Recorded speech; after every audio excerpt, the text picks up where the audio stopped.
me tengan un poco de paciencia. Voy a tratar de modular un poquito mi voz.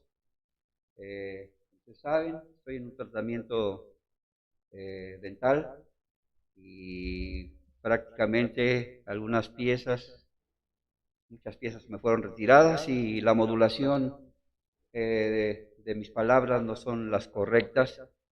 He estado tratando de hacer algunos ejercicios de dicción para, pues, que pueda ser entendible lo que voy a hablarles el día de hoy.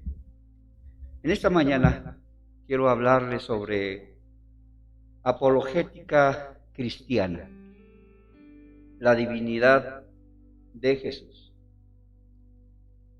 La apologética, hermanos, es una rama de la teología que es muy importante. Y la apologética consiste en la defensa de la fe conforme a una posición o punto de vista. Hoy veremos algunos argumentos que nos demuestran, hermanos, la divinidad de Jesús.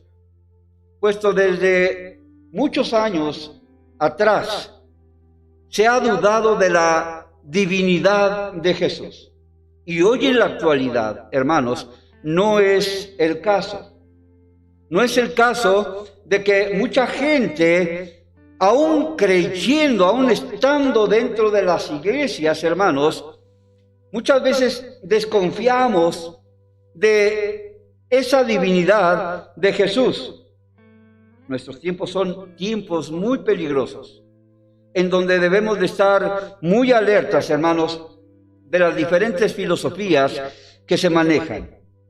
Por eso el día de hoy veremos argumentos bíblicos que nos demuestran la divinidad de Jesús, es decir, esas bases doctrinales con la cual podemos demostrar que nuestro Señor Jesucristo no solamente fue un maestro, no solamente fue un profeta, sino que es Dios hecho hombre. Y veamos, hermanos, en esta mañana algunos argumentos que debemos de conocer para que como cristianos, como hijos de Dios, para que como cristianos podamos defender nuestra doctrina de la divinidad de nuestro Señor Jesucristo. En muchas ocasiones, tal vez en reuniones familiares con familias que son inconversas, tienen ciertos argumentos.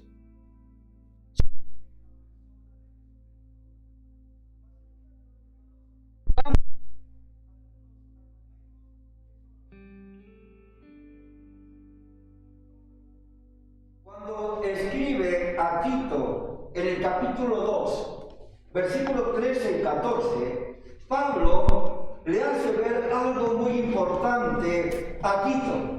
Dice la palabra de Dios en Tito, capítulo 2, versículos 13 y 14.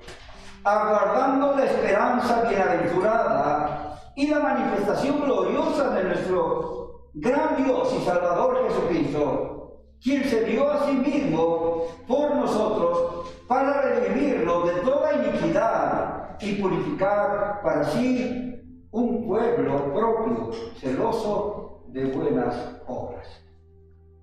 Pablo, en el contexto en el cual estaba viviendo y escribe a Tito, se daba mucha cuenta de que muchas falsas ideologías se habían levantado en contra de la persona de Jesús.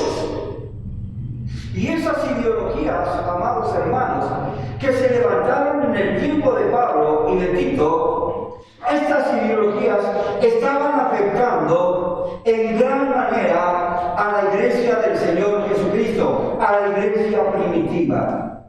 Por eso, los argumentos que vamos a presentar en esta mañana son argumentos que usted y yo, hermanos, tenemos que conocer.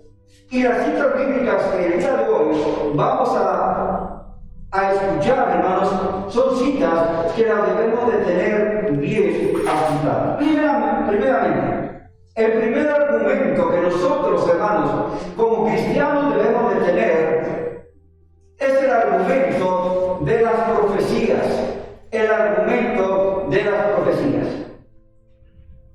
Tenemos que saber que el anuncio del nacimiento de Jesús fue dado por los profetas.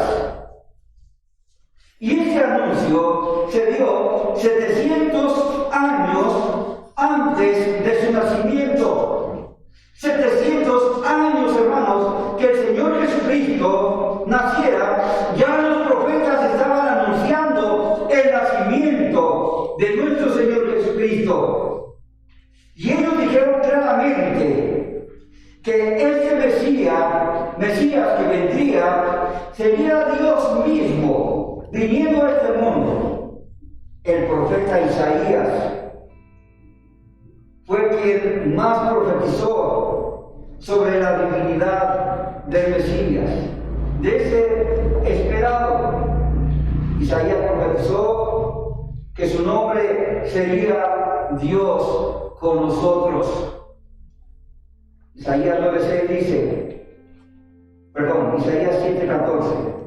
Por tanto, el Señor mismo dará señal. He aquí que la Virgen concebirá y dará a luz un hijo, y llamará su nombre Emmanuel, que traducido es Dios con nosotros.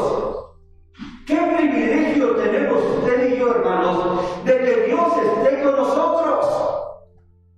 Para mucha gente esto sería una locura, pero usted y yo, hermanos, usted y yo, que hemos experimentado su presencia hermosa, que hemos experimentado ese abrazo en el momento más triste de nuestra vida o de nuestras angustias, hemos visto que esta profecía de Isaías se hace realidad.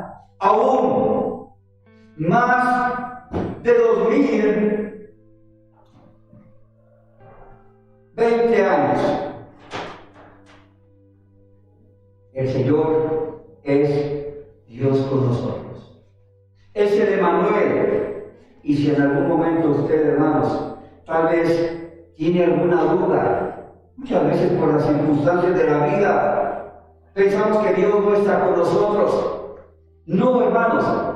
El profeta Isaías, 700 años atrás, profetizó de que el Emmanuel iba a venir y iba a estar con nosotros. Y está con nosotros.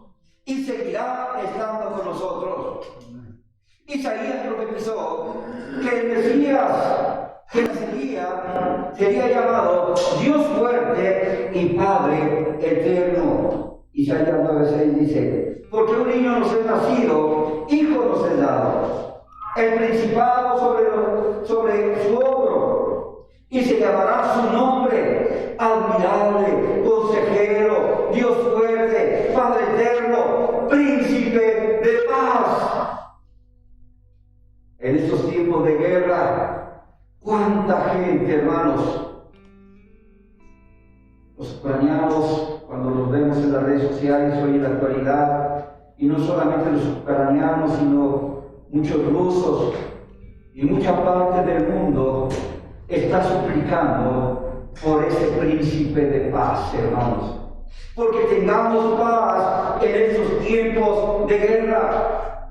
Por eso vemos que Isaías también profetizó que antes del Mesías vendría alguien que prepararía el camino. Y Isaías estaba refiriendo a Juan el Bautista. Este primer argumento, hermanos, es muy importante porque se da mucho tiempo atrás del nacimiento de Jesucristo. Isaías 43 dice, voz que clama en el desierto, preparad camino a Jehová, enderezad calzado en la soledad de nuestro Dios. No nada más habló del nacimiento, sino también Isaías habló de ese que abriría el camino momento para que pasara el Señor Jesucristo.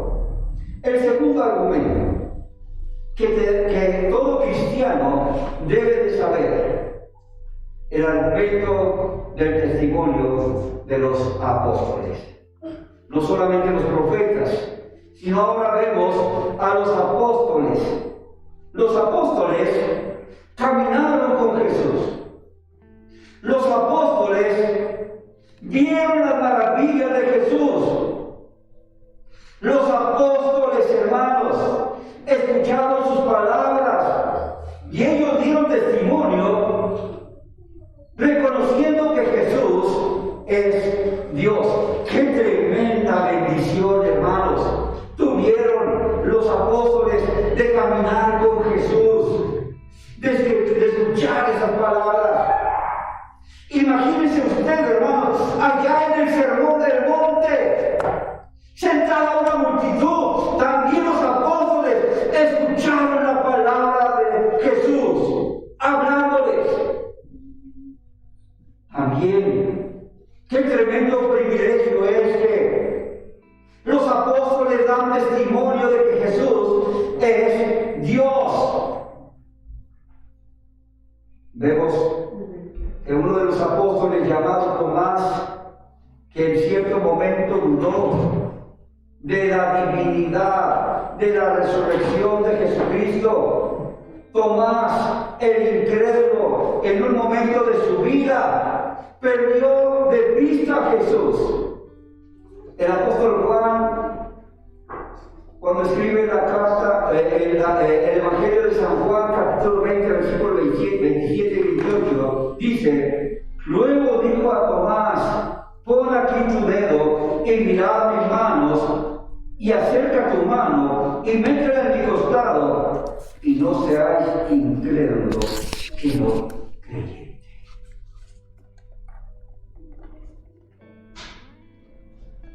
Este argumento, hermanos, es un argumento muy importante, porque al igual usted y yo en algún momento éramos incrédulos. Se nos hablaba de Jesús, pero de ese cruz que estaba colgado en ese madero. Nos hablaban de ese Jesús sufriente, de ese Jesús deshecho. Pero hoy sabemos que los mismos apóstoles pudieron tener experiencia de la resurrección del Señor Jesucristo. Y Juan y Tomás, el incrédulo, no, yo no voy a creer. Y se le presenta a Jesús. Se le presenta a Jesús y le hace un reto: mete tu mano sobre mi costado. Y entonces Tomás ve, hermanos, que realmente Jesús es Dios. Pablo también declaró, ahí en Romanos 9:5 dice: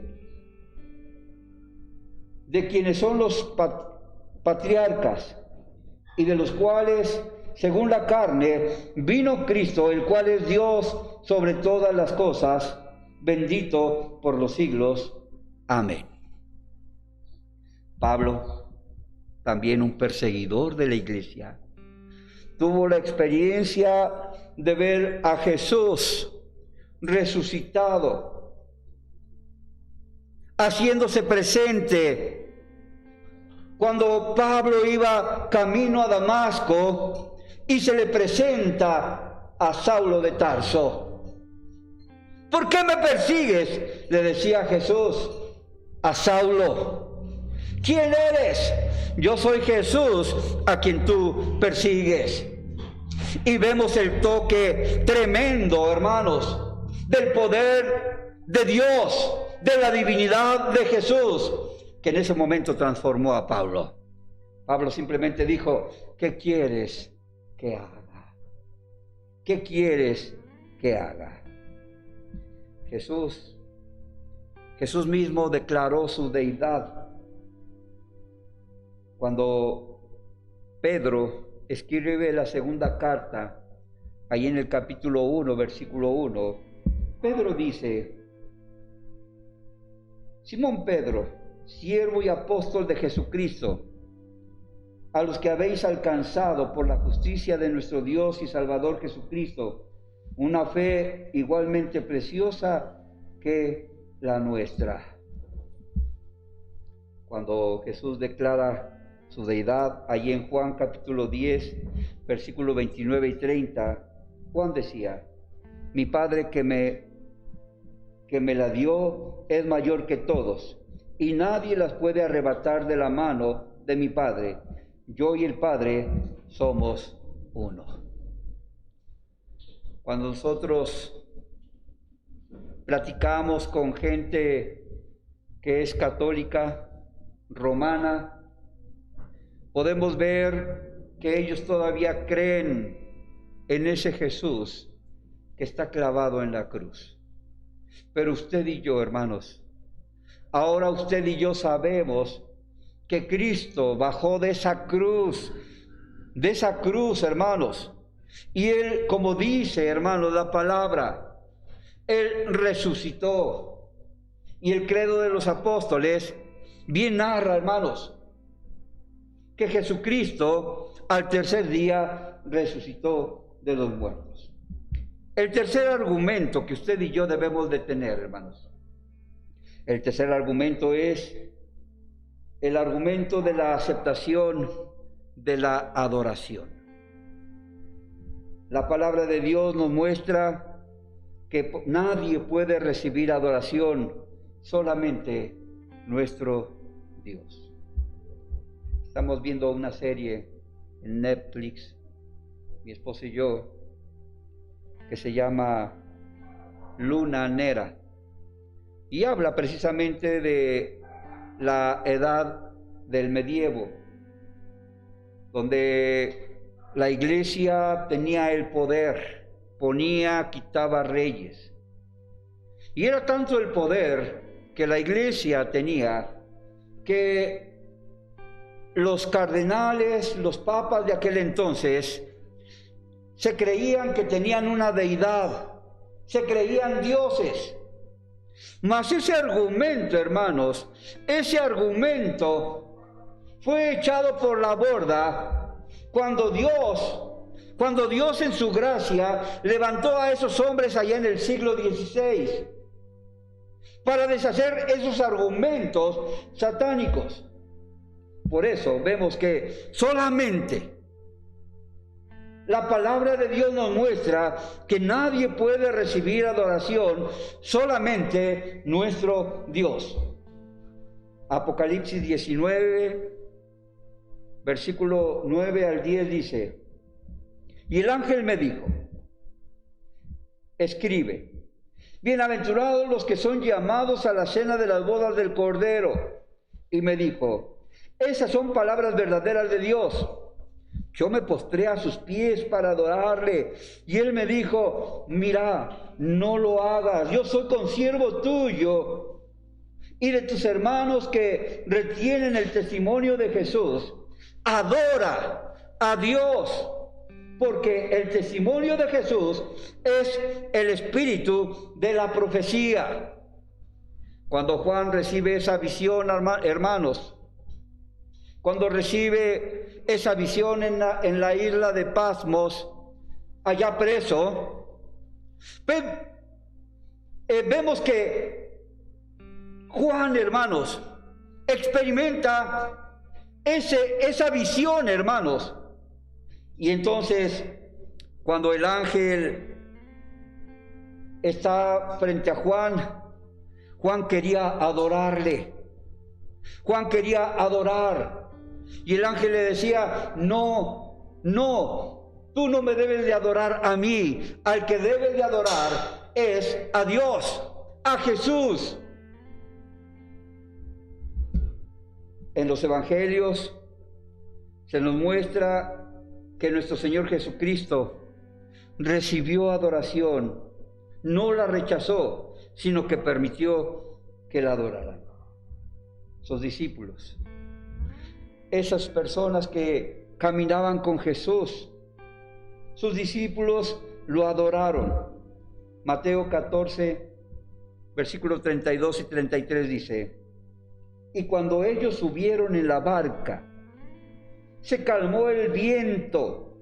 Entonces los que estaban en la barca vieron y le adoraron diciendo: verdaderamente eres Hijo de Dios. ¿Cuántas veces ha recibido usted un milagro, hermanos? Amén. Y en eso podemos experimentar, hermanos, que cuando Jesús, hermanos, se manifiesta grandemente, el pueblo de Dios, no hay otra forma sino adorar al que vive por los siglos de los siglos. Y el pueblo podemos decir: amén. En el cielo Jesús recibe la misma gloria y alabanza que el Padre Celestial.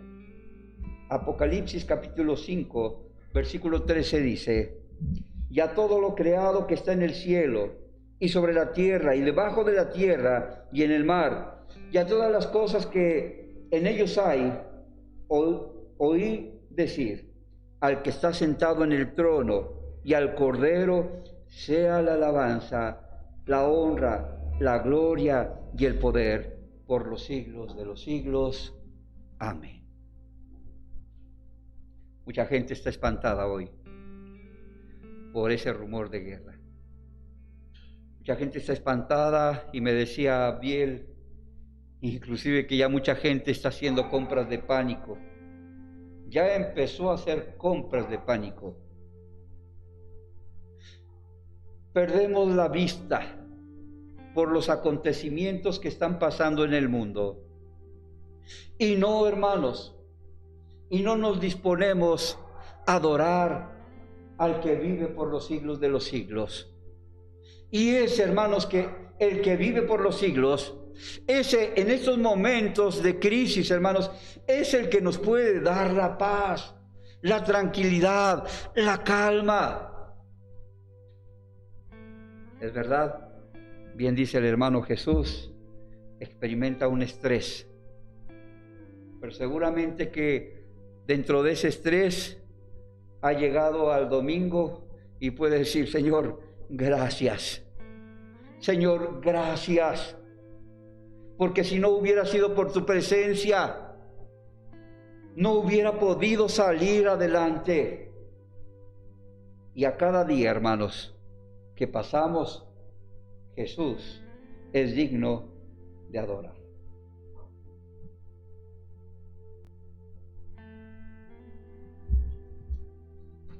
El cuarto argumento. El cuarto argumento, ya mencionamos algo.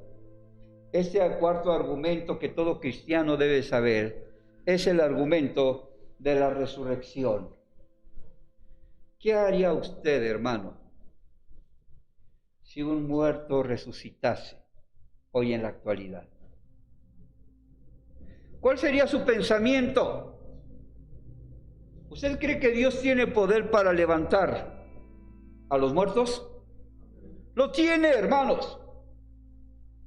Pero antes de que Él levante a los muertos, hermanos, que usted y yo éramos muertos espiritualmente, pero antes que usted y yo fuésemos levantados, fuésemos resucitados, teníamos que saber en el que resucitó. Y este es uno de los argumentos principales que nos muestran que Jesús es Dios, ya que el único que tiene vida en sí mismo para poner su vida y volverla a tomar es nuestro Dios. Por eso Juan, en el capítulo 10, versículo 17 del Evangelio de San Juan, dice: por eso me ama el Padre, porque yo pongo mi vida para volverla a tomar. La resurrección es un hecho histórico, no es una ficción. La resurrección de Jesucristo es un hecho histórico verídico. del cual fueron testigos muchas personas, hermanos. Muchas personas testificaron la resurrección de nuestro Señor Jesucristo, principalmente a las mujeres que le servían y a los discípulos. Vemos en el Evangelio de San Juan, capítulo 20, versículo 15 al 20, que dice: Jesús le dijo: mujer, ¿por qué lloras? ¿A quién buscas? Ella, pensando que era el hortelano, le dijo: Señor, si tú lo has llevado, dime dónde lo has puesto y yo lo llevaré. Jesús le dijo: María. Volviéndose ella le dijo: Raboni, que quiere decir maestro. Jesús le dijo: no me toques, porque aún no he subido a mi Padre. Mas ve a mis hermanos y diles: subo a mi Padre y a vuestro Padre, a mi Dios y a vuestro Dios. Fue entonces María Magdalena para dar a los discípulos las nuevas de que había visto al Señor y que Él le había dicho estas cosas. Por eso, uno de los privilegios que tienen las mujeres cuando es el domingo de resurrección es ese, que son las que principalmente vieron a Jesús resucitado. ¿Qué experiencia tuvo María Magdalena cuando ella ni se lo esperaba? No recordaba todas las palabras que Jesús les había dicho, que Él iba a experimentar la muerte, pero que también iba a resucitar. Imagínense la voz dulce de Jesús hablándole a María Magdalena. ¿Cuál sería su impresión? ¿Cuál es la expresión que usted tenemos cuando escuchamos las dulces palabras de Jesús escritas en este libro? Seguramente María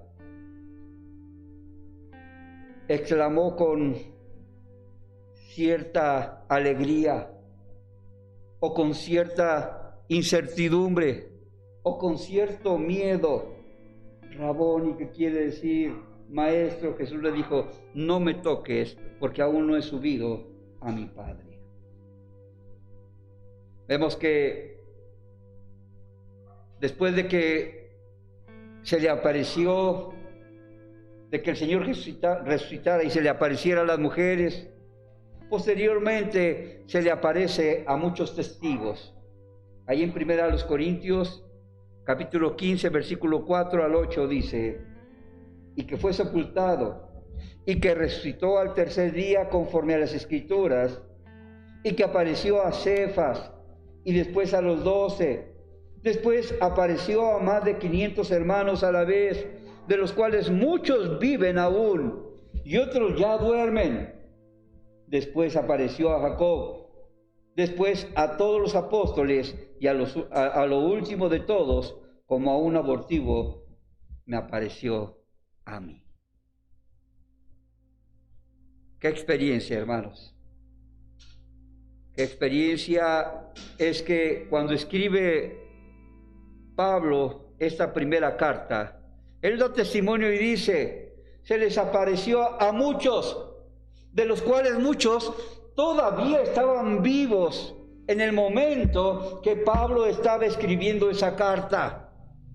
Mucha gente que presenció a Jesús, ese Jesús que lo habían crucificado y que lo habían matado, pudieron ver a Jesús resucitado.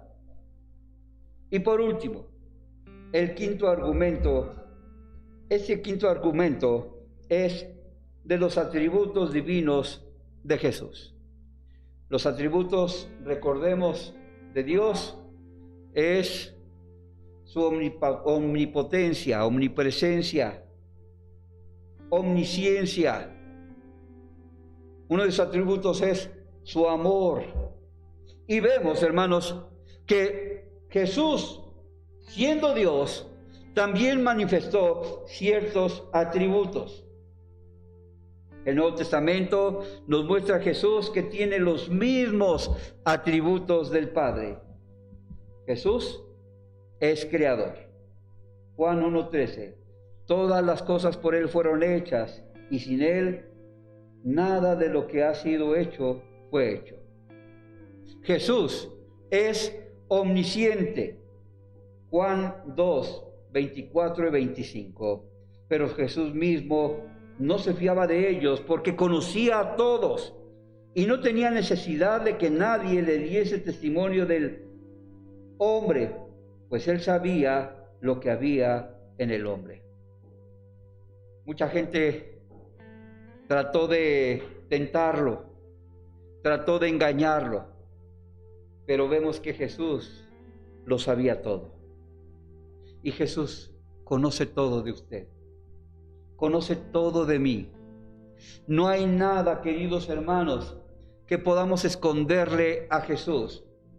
Aún nuestros pensamientos más íntimos que tenemos, Jesús los conoce. Vemos que también Jesús es omnipresente. Juan 3:13 dice: nadie subió al cielo, sino el que descendió del cielo, el Hijo del Hombre que está en el cielo. ¿A dónde me iré de tu presencia?, decía aquel hombre. Si me voy hasta lo más alto de esa montaña, allí estás tú. Si me voy hasta lo más profundo de la mar, ahí estás tú. ¿De dónde? ¿A dónde me podré esconder? Y esto no significa que Jesús nada más nos esté viendo, hermanos, para saber qué hace, sino más que nada está, hermanos, con nosotros en todo momento para cuidarnos, para estar con nosotros, para abrazarnos en el momento que tengamos alguna angustia. Concluyo. Después de haber visto algunos argumentos bíblicos, hermanos, que nos demuestran que Jesús es Dios, solamente tenemos que hacer una pregunta. La misma pregunta que Jesús les dijo a sus discípulos: ¿y vosotros qué decís que soy yo? Este argumento, hermanos, es muy importante. Si usted verdaderamente ha abierto su corazón, hermanos, con toda sinceridad, seguramente usted va a estar convencido de que pase lo que pase, hermanos, Dios va a estar con nosotros, porque Él es el Emmanuel, Dios con nosotros. Cualquier cosa que usted, hermanos, experimente, aquellos rumores, aunque sean los más devastadores, hermanos, debemos de recordar que Jesús es Dios. Y esa es la persona, esa es la divinidad.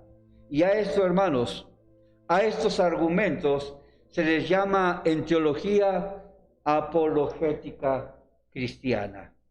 Y usted y yo, hermanos, tenemos que salir a la defensa. Muchos nos van a querer contender contra nosotros, pero es que no es contender contra nosotros, sino van a contender contra la palabra de Dios. Y la palabra de Dios es la verdad. Oremos.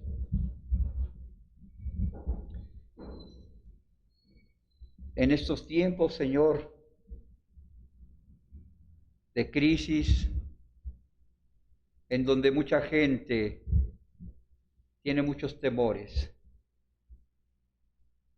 en su corazón, en su mente, por no saber lo que va a pasar el día de mañana, de qué manera puede afectarnos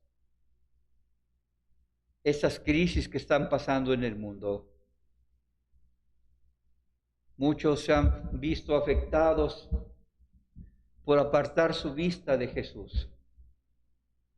Mas muchas gracias, Señor, porque aún nosotros que tenemos este privilegio de estar aquí en tu casa, tenemos ese privilegio de escuchar, Señor, las recomendaciones que tú tienes para con nosotros. Ayúdanos, Padre, a tener esa convicción en nuestro corazón de que cuando escuchemos de que por ahí se levanta algún Cristo, sepamos que esos son los anticristos, aquellos que están en contra de Cristo. Danos esa confianza, danos esa fe, Señor, para poder hablarle a la gente con estos verdaderos argumentos de que tú eres una realidad, Jesús, de que tú perdonas nuestros pecados. Gracias, Señor, por tu palabra. Oramos en el nombre de nuestro Señor Jesucristo. Amén y amén. El Señor les bendiga, hermanos.